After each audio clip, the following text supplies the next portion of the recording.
¿podrías hablarnos de los milagros, las apariciones de la Virgen, las profecías y todo este jaleo que se está armando ahora con Fátima? ¿Qué visos de posibilidad tienen? ¿En qué se fundamentan? ¿Por qué la jerarquía se manifiesta de esta manera? Yo no diría que la jerarquía se manifiesta de esta manera, porque las apariciones son efectos psíquicos y por lo tanto la jerarquía desde hace siglos se ha desentendido ya de toda la fenomenología psíquica. Por tanto se trata de fenómenos de tipo astral, muy corrientes, quizá más corrientes de lo que frecuentemente queremos o sabemos. Tenemos una serie de efectos físicos provocados por causas psíquicas en todos los momentos. Por ejemplo, no sé si habéis notado alguna vez que se mueve algún cuadro en la habitación, o que sentís ruidos, o que tenéis una sombra fugaz que pasa por vuestros ojos y no sabéis darle una interpretación y decís ha sido un efecto de la luz. Pero en realidad hay muchos elementos psíquicos que están demostrándose. El efecto, por ejemplo, de la Virgen de Fátima, la Virgen de Lourdes y otras vírgenes y otros santos con fama de curanderos, esto es debido también, primero, puede ser que el agua de estos terrenos sea radiactiva y por lo tanto tiene unos poderes curativos enormes, de acuerdo con el punto de vista de la ciencia. Puede ser una aparición psíquica si encuentra el medio adecuado para manifestarse, para plasmarse. La ectoplasmia es uno de los efectos, digamos, del contacto entre una entidad de tipo más bien elementaria o elemental con una persona que desprende de su aura muchas miasmas físicas casi. Cuanto más material es el medio, más energía psíquica desprende, debido a que no tiene control de su vehículo astral. Entonces, suele ocurrir también cuando las niñas están en la pubertad, que desprende más energía. Por lo tanto, en aquellos momentos, en los casos donde estas nenas suelen ocurrir cosas, a no ser que la niña, hablo de niñas, no de niños, la niña tenga una inteligencia superior, pero tenga un pasado espiritual. Si no, todos dan unos efectos físicos definidos. Ruidos. Por ejemplo, a Madame Blavatsky le pasó esto, pero porque Madame Blavatsky tenía un gran poder ya sobre los elementales. Había nacido ya, digamos, con un poder tremendo. Era una verdadera maga en el sentido de la palabra.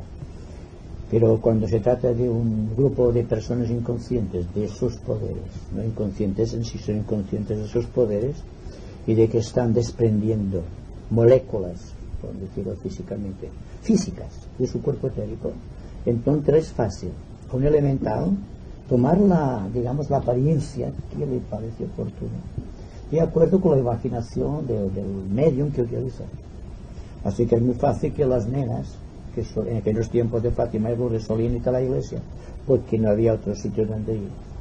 Entonces allí tienen las imágenes de la Virgen. Y las imágenes de la Virgen la han trasladado al subconsciente y está viviendo allí una vida de la cual la niña no se da cuenta. Continúo insistiendo que hablo de niñas y no de niños.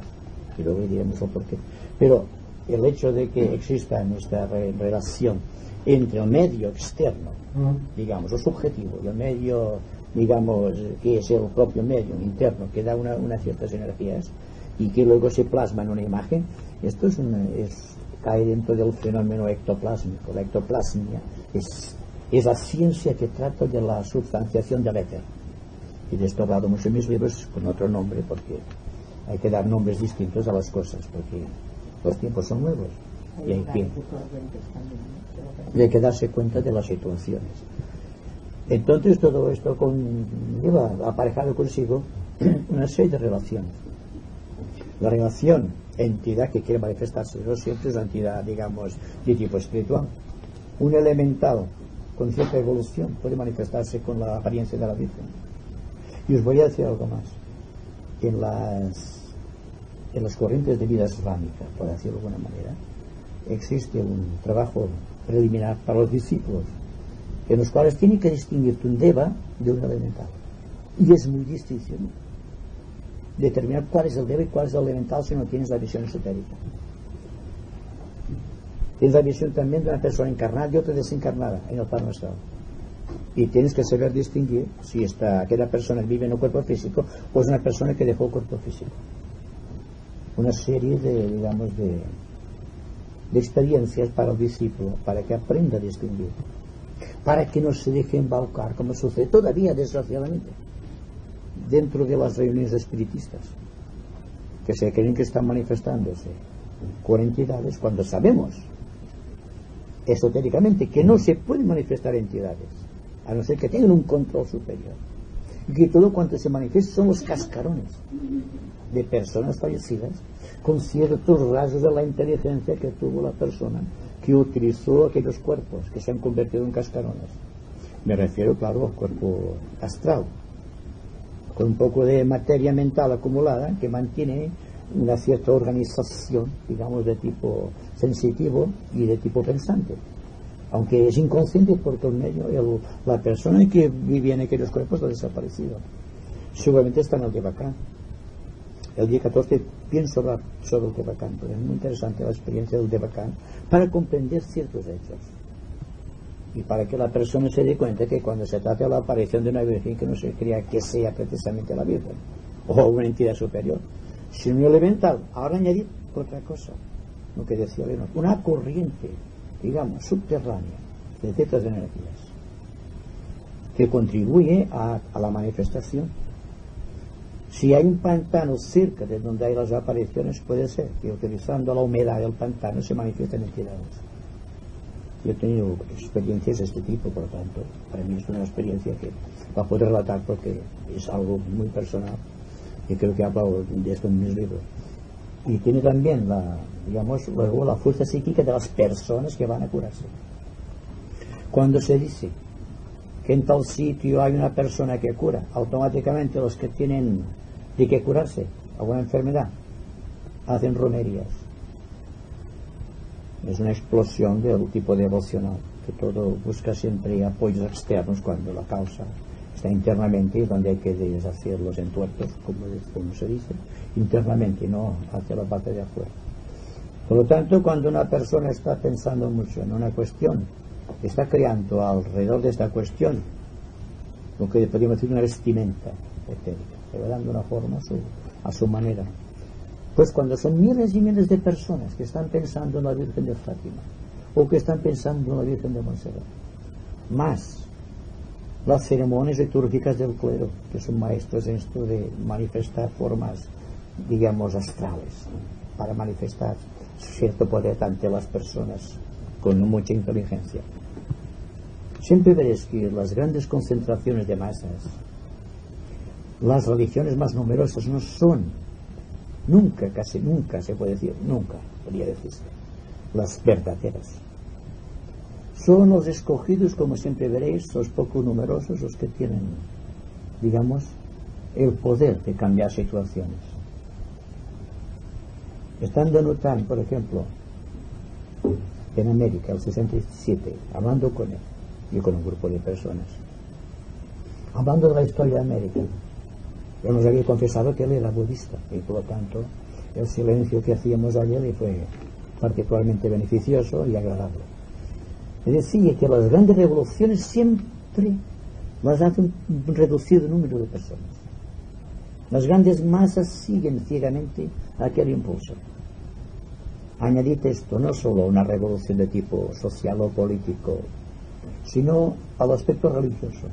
Y tendréis el porqué de muchos de los santos que se están venerando.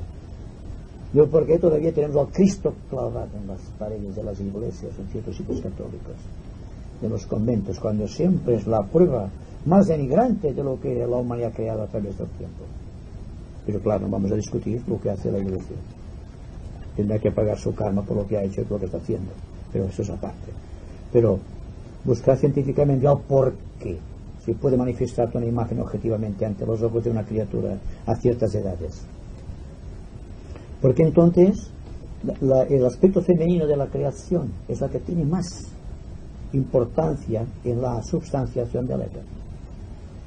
Entonces, la explosión de vida en estas edades da como consecuencia la atracción de materia etérica de la calidad de acuerdo con la naturaleza del deseo, del impulso o de la energía, como queráis llamarlo. Y esto crea una imagen. Esta imagen se queda rebustecida entonces por aquellos que creen lo que las niñas han visto. Ya tenéis creado una virgen. A medida que se va acentuando la presión de las personas que piensan en la virgen, o aquellos que accidentalmente por algún impulso nervioso se han curado, el proceso se va digamos amontonando, creando una serie de ideas sobre aquello que parece una realidad, y desde el ángulo de vista de los esotéricos es una mentira completa. Pero ocurre como ocurre en el Devachan. El Devachan, solamente hablaré un poco así, tiene la ventaja de que la persona, tal como piensa ve las cosas, no tiene que pasar por el medio del cuerpo ni del cerebro. Piensa, y el pensar es realizar.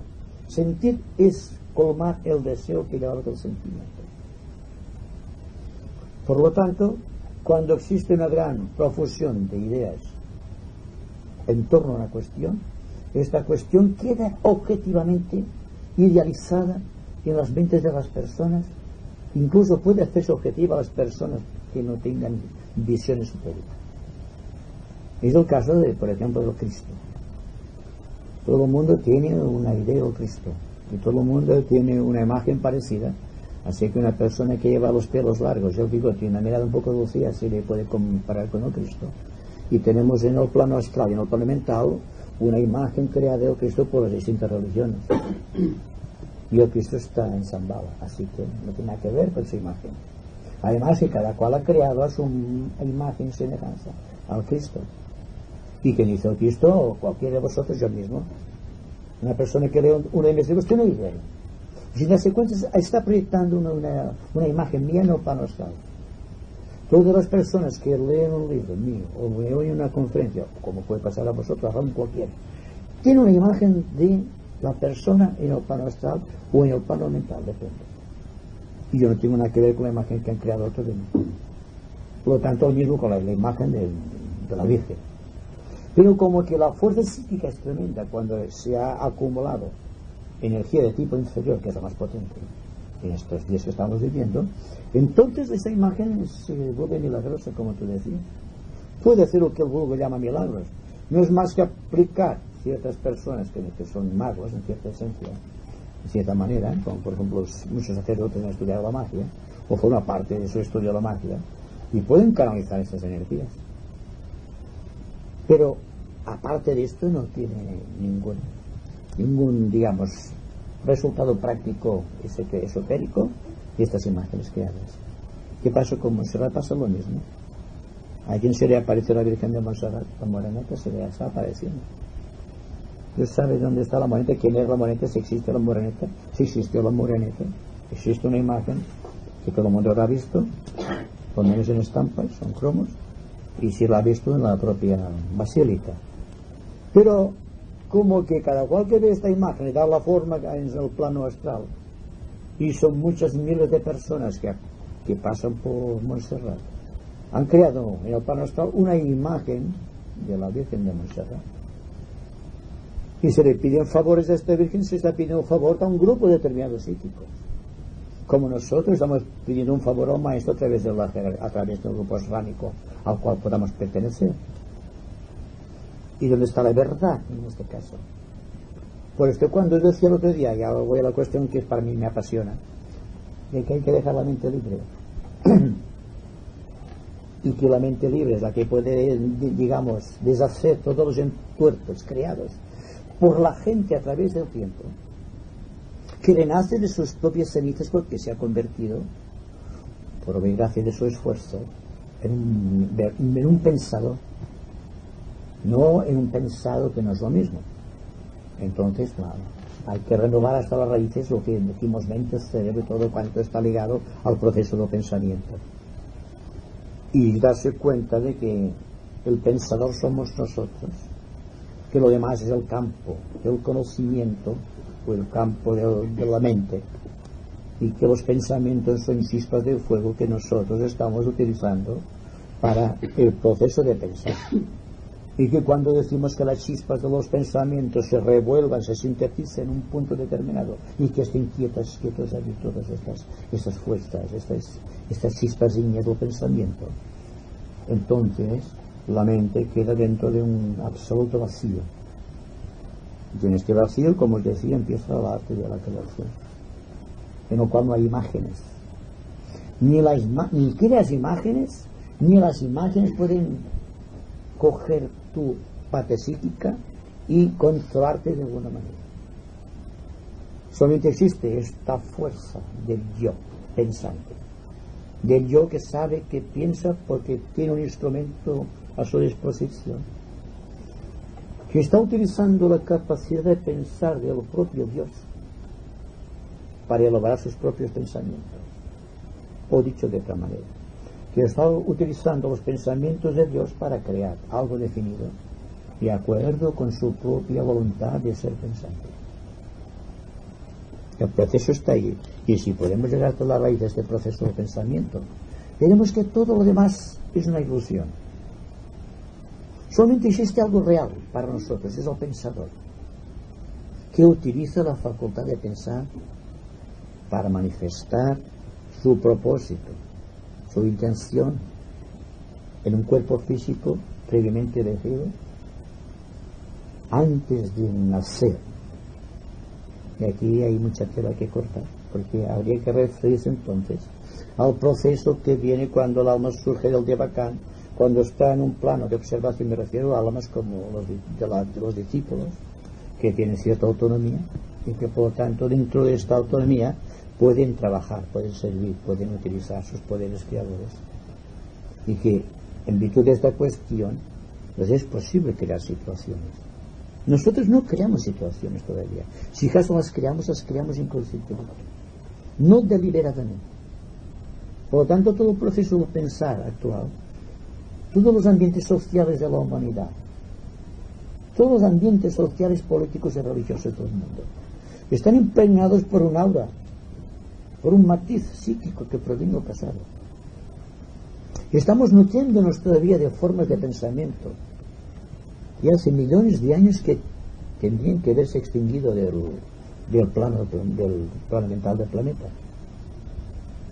Por lo tanto, claro, cuando hablamos de la jerarquía y de los discípulos de la nueva era, hay que pensar en esto, porque en la era pasada todavía continúa operando la era de Piscis sobre nosotros. Se da más importancia a las disciplinas y a la devoción al maestro que al contacto de grupo, por ejemplo, o que al servicio. Por lo tanto, los términos ahora están revertidos, completamente distintos. Primero, el maestro, ante todo, no es un ser al que tengas que adorar, sino que es un amigo en el que puedes confiar, que te está enseñando a través de ti mismo lo que tú debes aprender. Utiliza el método de la insinuación, de la sugerencia, no de la imposición. Hay que hacer esto porque lo dice el maestro, sino simplemente, ¿no te gustaría hacer esto? ¿Podrías hacer esto? ¿Podrías servirme en tal situación? Es lo mismo a diferencia que hay entre el Padre Nuestro y la gran invocación. Y el Padre Nuestro todo lo quiere darle. Dame, Padre, esto, libérame del hambre, dame el pan de cada día, libérame de la tentación, líbrame del mal y todas estas cosas. Siempre pidiendo, siempre pidiendo. En cambio, la invocación, que es el Padre Nuestro de la nueva era, está diciendo, ¿qué es lo que yo puedo hacer por ti, Señor? ¿Sí? Los tiempos han cambiado de tal manera. ¿Cómo? Sí. No, es que yo quería, a sugerencia de aquí de Javier, pues me viene una cosa a la memoria, que es que a través de todos los tiempos, todo lo que son manifestaciones no cotidianas, las iglesias las han aprovechado para canalizar, digamos, sus exigencias en vista a la masa. Porque, por ejemplo, se sabe que en la Basílica de Montserrat tres globos fosforescentes atravesaron la basílica y volvieron a salir por donde entraron. se dice que es acumulación de gases, ciertos átomos en la atmósfera, y que esto ya se produce de vez en cuando. En fin, estas cosas pues entonces las aprovechan como que es un milagro, porque no perjudicó a nadie de los que estaban en la basílica. Todas esas corrientes, esas cosas que sabemos que son fenómenos de esta dimensión, o si acaso son de otra clase, les sirven para dos maneras: para tapar una verdad que puede estar ya, digamos, a la vuelta de la esquina, y además para acabar de, digamos, de inspirar un terror místico a la gente. Y por eso hay en Fátima se vio el sol que daba como unas vueltas, o sea que también fue como un globo, porque hay testimonios todavía, y algo sí que se produce en el espacio. Era algo que venía de otros niveles, en fin, podría ser, pero también puede ser un fenómeno completamente, digamos, de tipo atmosférico. Pero en este caso, tanto si era una cosa como la otra, ya fue aprovechado, ¿verdad?, para llevar al paroxismo místico, que ya sabemos todos que hay la parte lúdica en las personas, que muchas veces el misticismo al exceso viene de otros niveles que son muy materiales, que no hay que tocar ese tema. Pero vengo a decir que muchas veces estos cuando hay un recrudecimiento de estas manifestaciones, es que la situación social está muy mal, y la parte religiosa, para guardar otra vez sus tesoros, sus conveniencias, sus dominios, vuelve a poner en marcha todo este proceso. Entonces hay la verdad, que a veces es muy distinta, y luego hay lo otro. Esas manifestaciones han existido siempre, y entonces pues yo creo que es que cuando hay momentos de paz y de tranquilidad, hay menos peregrinaciones, hay menos cosas, y cuando hay necesidad de mover y de interesar a las personas, cada uno por su lado, entonces hay estas cosas más. Yo las veo desde un punto de vista bastante material, más que espiritual, porque lo verdaderamente espiritual, o lo verdaderamente, podríamos decir, de otros niveles de tipo muy superior, o de tipo precisamente científicos, podríamos decir, no descubiertos bien todavía, esto a las masas no les impresiona un misterio, les impresiona esas cosas, y entonces esto se canaliza y los llevan a su molino, el agua a su molino. Yo no veo digamos, en este acrecentamiento de estas cosas, veo esto: tiempos difíciles, inestables, y entonces se producen más distribuidos. Esto es mi modesta opinión. Yo veo el otro ángulo, el ángulo quizás más esotérico, por donde iba mi pregunta, en el aspecto de que ¿cómo es posible que estos acontecimientos, que si bien podríamos decir que siglos atrás no afectaban apenas a un pequeño y reducido grupo de gente, en la situación actual estos fenómenos pues ya hemos visto que afectan a las masas, ¿no? Entonces ya podríamos decir que o bien es un resbalón de la jerarquía, o bien ha sido, por decirlo así, patrocinado por la propia jerarquía para un propósito determinado. Y más concretamente en el caso de Fátima, en donde aparentemente la propia Iglesia no ha dado manifestación, a no ser que sea un poco como dice Leo, ¿no?, de que haya una parte más sumergida, más oculta, que pretenda alargar los efectos de esta manifestación, pero que aparentemente los que han estudiado el fenómeno han visto la propia resistencia de los papas de dar a manifestar las profecías que por una guía infusa X aparentemente se han manifestado a través de esa aparición. Entonces, claro, si estas apariciones, que parece ser que arrastran a estas masas, no es una cosa que aparentemente tendría que haber estado fuera de control de un maestro X o de la propia jerarquía, ¿no? Entonces, si esto se manifiesta, ¿por qué? ¿Para qué? Etcétera. Es decir, yo creo, me parece, que en este caso habría de ser quizás más allá de un simple fenómeno astral, creo. Tendría que ser, pero no es. Hay que atenerse a lo que es, no lo que podría ser. Por lo tanto, la jerarquía, mito-humanidad. Cuando la humanidad ha creado una forma de pensamiento o una imagen en el plano psíquico, plano astral, con cierto poder, y ve que aquella forma puede ser útil, la aprovechará sin duda para ciertos fines definidos. Pero, ¿qué sucede?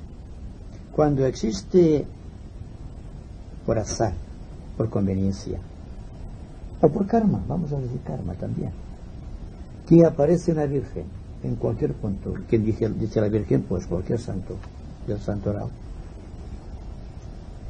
Aparece de esta manera.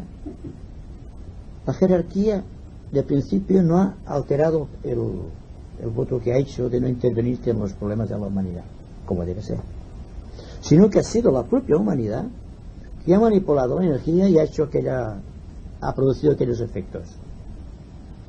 Porque de no ser así, si la humanidad no fuese responsable de todos sus actos, ya estarían destruidas aquellas causas que producen las guerras, los elementales que producen las guerras, los elementales que han producido las enfermedades que han producido los 7 pecados capitales, las entidades elementales que han producido a través del hombre, el guardián del umbral. Si vais analizando el asunto esotéricamente, veis que la jerarquía está observando siempre, no interviene, no puede intervenir. Incluso si un discípulo va por mal camino, no puede detenerlo. Le ha avisado, le ha exhortado, le ha insinuado las verdades, le ha enseñado las causas y los efectos, y luego dice tú mismo. Por lo tanto, el asunto de principio es un atentado contra la razón lógica. ¿Qué sucede cuando un país está en la miseria? Automáticamente surge la lotería, los cielos, esas cosas, porque todo el mundo quiere tener dinero, quiere hacerse rico. Si vais a un país rico no veis la lotería, jamás. Es solamente un patrimonio de los países pobres o empobrecidos. Pues lo mismo sucede con el aspecto psíquico. ¿Dónde surgirán las vírgenes? Jamás surgirán en los países civilizados y culturizados. Siempre sean países donde hay pobreza espiritual. Hay tanta pobreza que tiene que existir un vínculo con la verdadera realeza de lo que es la riqueza espiritual. Y surgen estas cosas, estos engendros de la humanidad, por decirlo de alguna manera, porque es un engendro desde el punto de vista esotérico. Siempre he dicho que para el discípulo se sirven de otras normas que las corrientes. Y el lenguaje del discípulo suele ser muy duro, porque siempre tiene que decir la verdad, si no ya pierde la categoría de discípulo. Por lo tanto, si una cosa no es necesaria, ya no interviene en ella. Que es necesaria para un cierto número de personas, muy bien, el discípulo para un cierto número de personas, y por lo tanto lo demás lo deja para los demás, para aquellas personas que se sienten llamadas a trabajar con la masa, con esta masa que recién ahora sale de la animalidad. ¿Dónde han surgido las vírgenes? En Portugal y en España. Es curioso que hay toros también en España y en Portugal, que es una de las declaraciones de parte de la jerarquía, no es mía, de que son países que están todavía atados a la rueda de Tauro, pero no esta de Tauro que viene, sino la pasada hace millones de años. Está atado estos dos países, y ahí donde hay una efervescencia psíquica de mala calidad o de escasa calidad o pesada, casi material, es donde surgen las vírgenes. La embellecerán el rostro, porque hay pintores que pueden embellecer, pero desde el punto de vista esotérico, cuando ves una imagen de estas, ves detrás un elemental con ciertas fuerzas que están trabajando precisamente sobre las masas.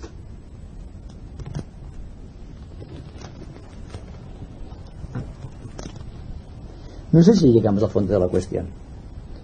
Es interesante que hablemos de una forma muy clara y concreta desde el punto de vista espiritual, y que nos demos cuenta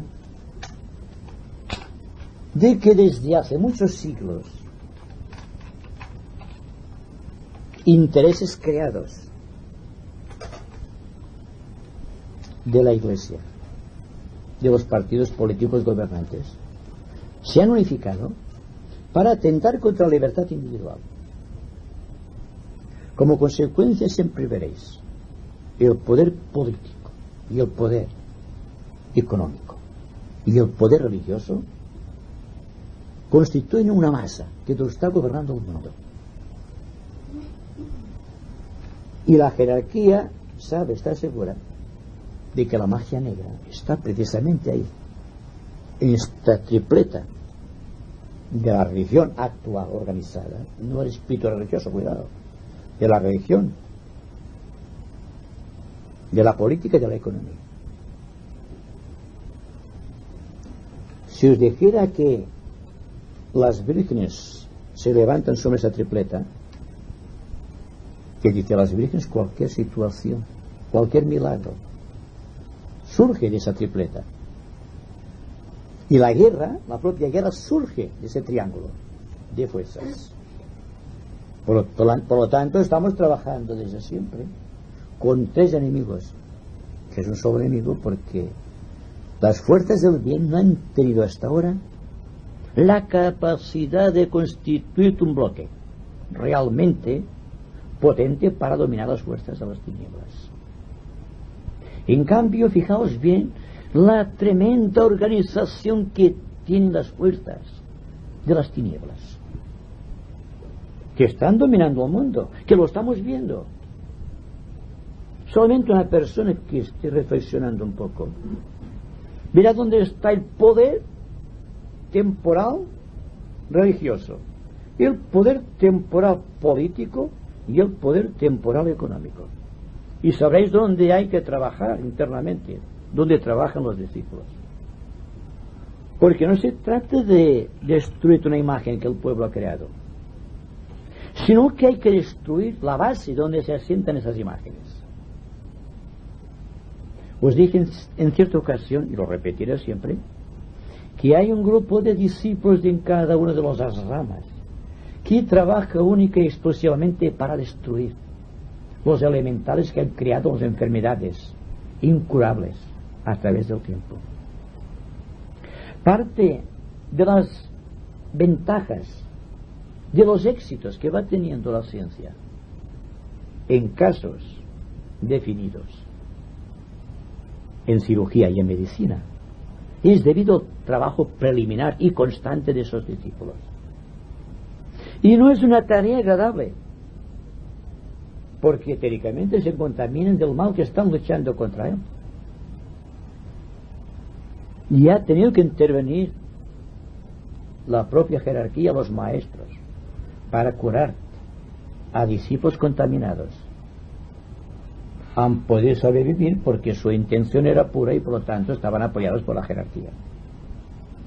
Si os dijese que están encarnando o han encarnado ya discípulos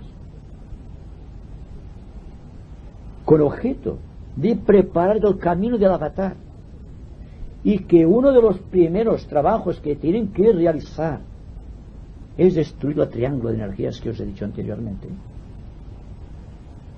Porque cuando se destruye una religión organizada que ha creado un karma duro a través del tiempo, es cuando surge el verdadero espíritu religioso de la humanidad. Que cuando se quebrantan las fronteras donde está el poder económico, es cuando la persona tiene aquello que necesita y hay oportunidades para todos, para que la gente pueda vivir en forma decente. Y cuando se termine el aspecto de la política, surgirá un gobierno mundial llevado por los adeptos de la propia jerarquía. Y os hablo de un tiempo que no es impredecible. No sabemos cuándo puede ser esto, pero podemos trabajar nosotros ya. Ahora bien, hay que trabajar directamente sobre esta fuerza triple donde se apoya el poder mundial. La única manera de luchar contra el mal es practicando el bien. No se puede, como repetía ayer Ramón, apagar el fuego con gasolina. No puede ser. Solamente hay que retirar la atención del mal, que cuando existan muchos seres humanos que han retirado su atención del mal, practicando el bien, el mal se irá disolviendo. Y no sabéis la serie de elementales que han sido barridos del aura psíquica de la Tierra desde hace un siglo. Madame Blavatsky inició un trabajo específico y se formó una legión de discípulos de Shelas que trabajaron durante mucho tiempo, y están trabajando los que siguieron en los niveles psíquicos. Ella les llamó los protectores invisibles. Adquirieron ciertos poderes y entonces estuvieron trabajando todas las noches después de dejar el cuerpo, vigilando la aura etérica del mundo, ayudando a las personas que morían en accidente, a las personas que habían muerto por suicidio, fijaos bien, que se habían suicidado, todas las personas que murieron violentamente. Si ves sus reacciones en el plano astral es inconcebible. Entonces se les enseñó a crear un vacío, por eso hablo del vacío, porque es muy interesante, un vacío alrededor de la persona que estaba sujeta a aquella situación. Entonces, utilizando otro poder que os he dicho aquí, la visualización, introducían dentro de aquel vacío un cuadro que se convertía en la preocupación de aquella persona. Entonces el cuerpo destrozado se perdía de vista. Y durante días, meses, lo que fuese menester, esta persona o el grupo de personas estaba dentro de este vacío creado por los discípulos. Se turnaban, por decirlo de alguna manera, porque como sabéis, no es de noche en todas las partes del mundo, debido a los meridianos y a los paralelos.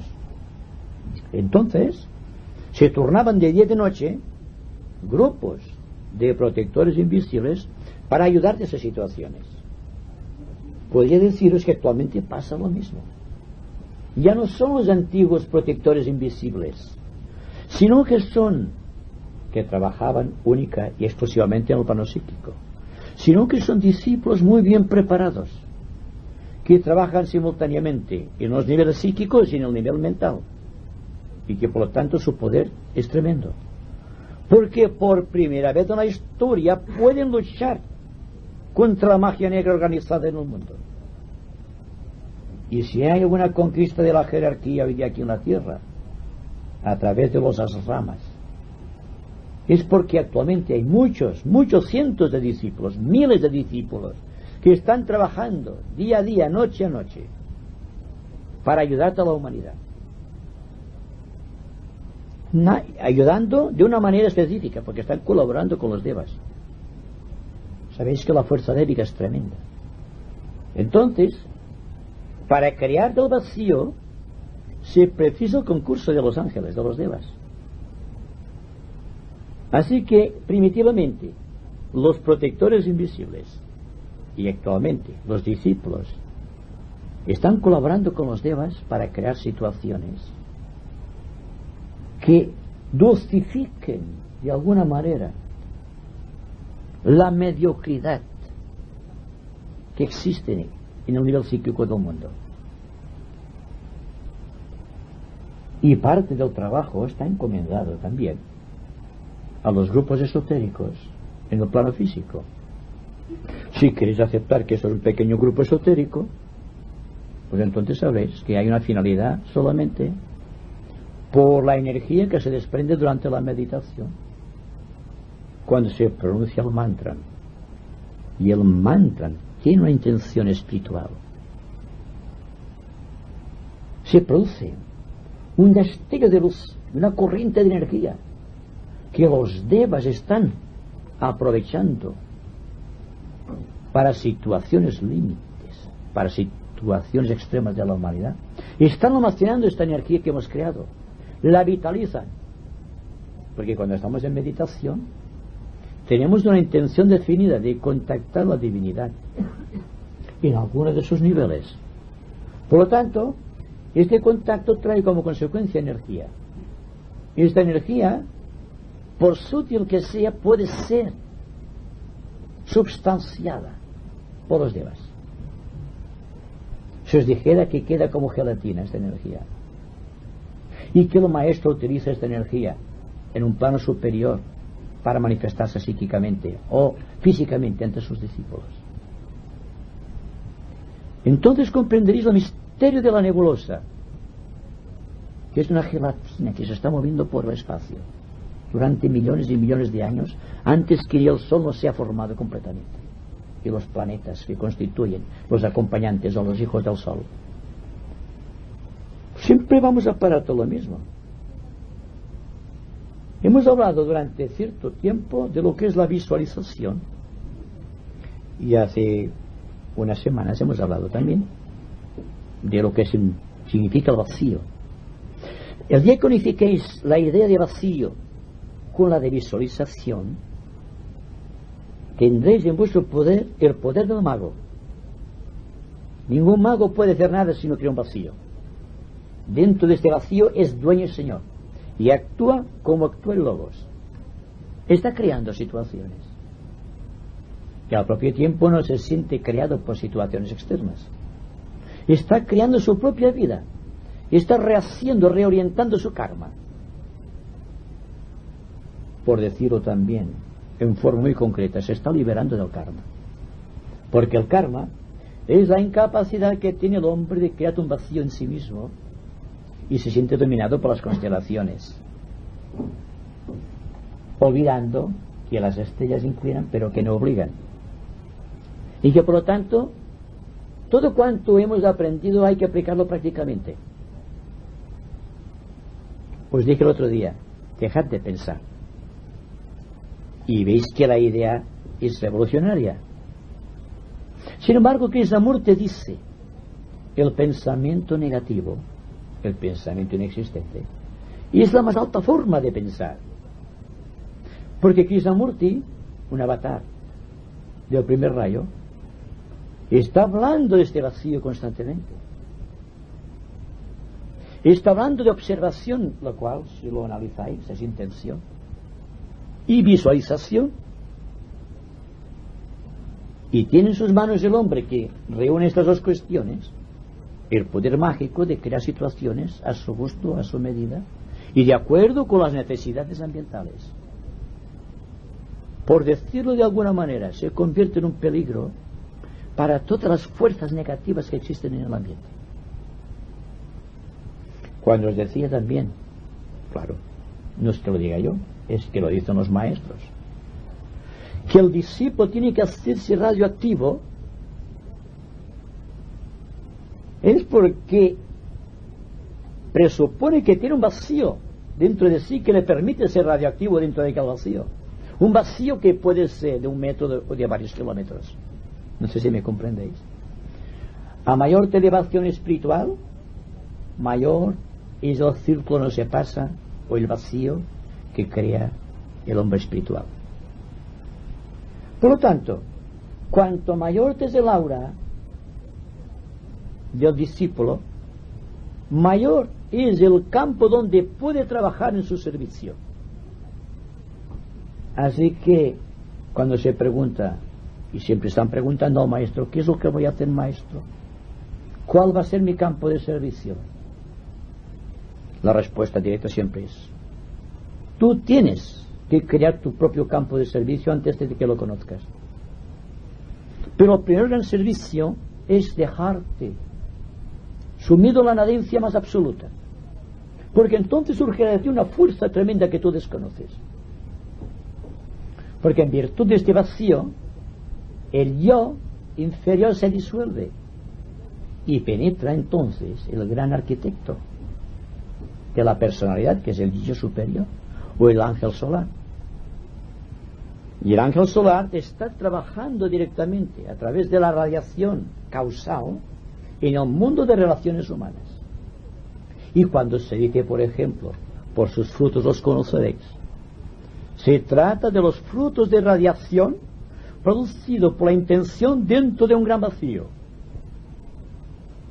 Y entonces ya tenéis explicado el misterio, el por qué el discípulo no puede aceptar imagen externa alguna por fuerza psíquica que tenga.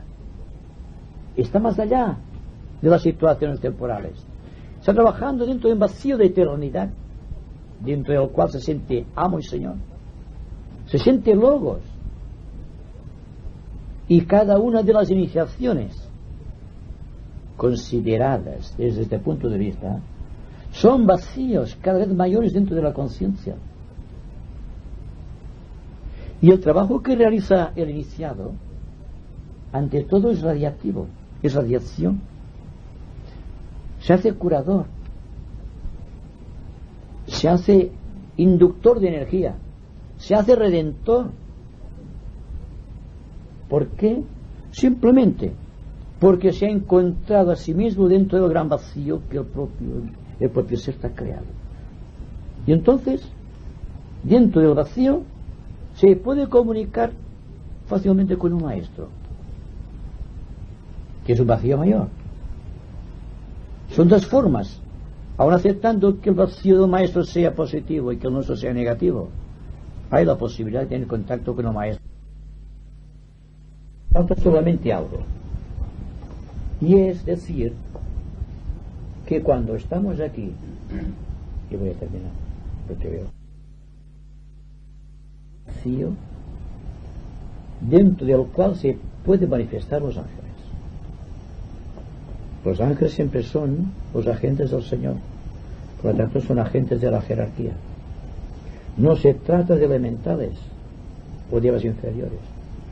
Se trata de ángeles de gran poder espiritual que están atentos a los momentos cíclicos de la humanidad y que, viendo a través de ciertas percepciones que desconocemos, pueden ver donde hay una pequeña luz que se eleva, y entonces se convierten en protectores de estos grupos. Los mantienen, por decirlo de alguna manera, dentro de su propia aura espiritual. Somos conductores telepáticos entre nosotros y las ramas.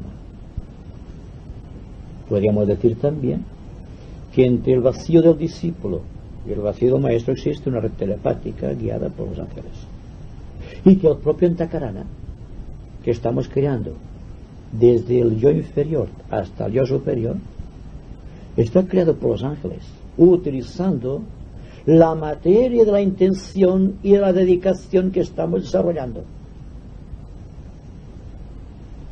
No podemos separar ya jamás los ángeles de la vida de los hombres, ni separar nuestro pequeño grupo, si así lo decidimos, de la corriente de vida telepática de los ángeles que nos conectan con las ramas o con nuestros ramos y con el maestro.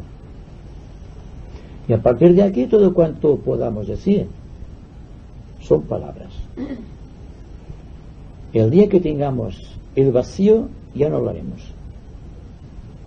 Simplemente estaremos dentro de ese vacío, radiando. Una reunión de maestros, la meditación de los maestros, lista para un clarividente. Es un vacío de 1000 colores que se extiende por toda la humanidad, inspirando a todos los seres humanos que están conectados con aquella onda que están emitiendo. Así vino la gran invocación al mundo, a través de una de estas ondas expansivas, oficiando el Cristo en un ceremonial, el año 45. Se dio por primera vez la gran invocación. El hecho de que fuese Madame Bailey a través del tibetano no tiene que decir nada, porque el maestro tibetano es un agente de Cristo, no solo por línea de rayo, sino porque kármicamente está unido al maestro Kotomi y a Cristo mismo. Por lo tanto, fue un agente ideal. Encontró el medio o el medium espiritual adecuado en Alice Bailey. Y así han surgido todos los libros, que son páginas mágicas surgidas del gran vacío de la gran mente del maestro tibetano. Quizá uno de los maestros cuya longitud de onda, si podemos decirlo así, abarca el infinito. Sabemos que el maestro tibetano se estuvo preparando durante muchos años en la soledad de uno de los monasterios tibetanos, trabajando precisamente sobre la cosmogonía. Renunció al adeptado hace 2 vidas, el maestro tibetano, para continuar investigando. Se le permitió continuar con su propio cuerpo, el que posee actualmente. Fue el que inspiró la doctrina secreta a Madame Blavatsky, junto con otros maestros. Fue el que trató todo el sistema cosmogónico a través de Alice Bailey. Fuego cósmico es la continuación de la doctrina secreta. Y sin embargo, es el más humilde de los maestros, y siempre se dice que es el servidor del maestro Moria y del maestro Kuthumi.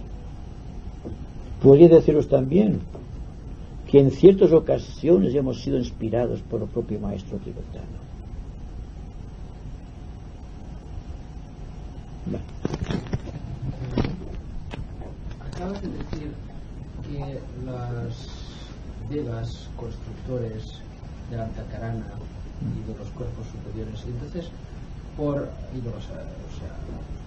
los aspectos mágicos de creación de los discípulos, entonces por analogía se me ocurre, como parte de la pregunta efectuada ayer a Ramón, respecto de nuestra responsabilidad kármica con los elementales constructores de nuestros cuerpos, ¿no? En cada uno de sus elementos, en cada uno de sus estratos, etc. Cuando de alguna manera el místico o el pseudo místico o ocultista trata de inhibir, de coartar la expresión, el hambre, por decirlo así, de experiencia, que las voces que claman estos elementales y que tratan de inhibirlos, ya sea pues flagelándose o haciendo penitencia de 1000 colores, ¿no? ¿Cuál es entonces también nuestra responsabilidad kármica con estos ángeles que, por muy alto que griten, no los oímos? No tratamos también, y voy a lanzar quizás otra pregunta, de evitar la responsabilidad que conlleva la propia expansión de conciencia, la propia crisis que manifiesta el discípulo cuando entrevé ciertos horizontes y que por incapacidad o por lo que sea se niega a aceptarlos. ¿Qué responsabilidad kármica conlleva todo esto? Yo me pregunto si hemos escuchado alguna vez la voz de nuestros pequeños obreros solamente en el cuerpo físico. Solamente somos conscientes del cuerpo físico cuando tenemos hambre, cuando tenemos sed o cuando tenemos deseos sexuales. Casi que son los 3 que mueven a la gente. Más el dormir. Entonces, nunca nos hemos preocupado por qué tenemos hambre, el por qué tenemos sed. Decimos, tengo sed. Nunca hemos dicho, mi cuerpo tiene sed. Y decimos, voy a beber. No, voy a dar de beber a mi cuerpo. Y hemos empezado la casa por el tejado. Hemos hablado del plano búdico sin hablar del plano físico. Y el cuerpo físico es una maravilla de creación. Pero, con el tiempo, y esto podemos posponerlo para la próxima semana, o cuando vamos a reunirnos, porque el tema de los elementales que han construido nuestros cuerpos es tan interesante que constituye la parte quizá más relevante del estudio esotérico. Nunca escuchamos el cuerpo, nos escuchamos a nosotros mismos a través del cuerpo, lo cual no es lo mismo. El cuerpo sí que nos escucha a nosotros. Nosotros no escuchamos nunca al cuerpo. Al decir el cuerpo no hablo de algo inerte, hablo de una serie, un conjunto de vidas inteligentes que están cumpliendo una misión definida dentro del cuerpo, como nosotros, como decía Ramón, estamos dentro del cuerpo del lobo, somos células. Y estas células, cuanto más conscientes, más sabremos del Padre y más el Padre sabrá de nosotros. Actualmente, ¿por qué tenemos la preocupación del hambre, de la sed y todas estas cosas?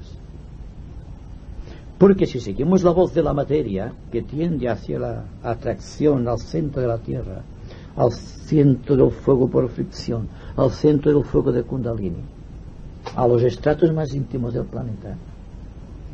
Olvidamos muchas veces a aquellos que canalizan dentro de nosotros este fuego,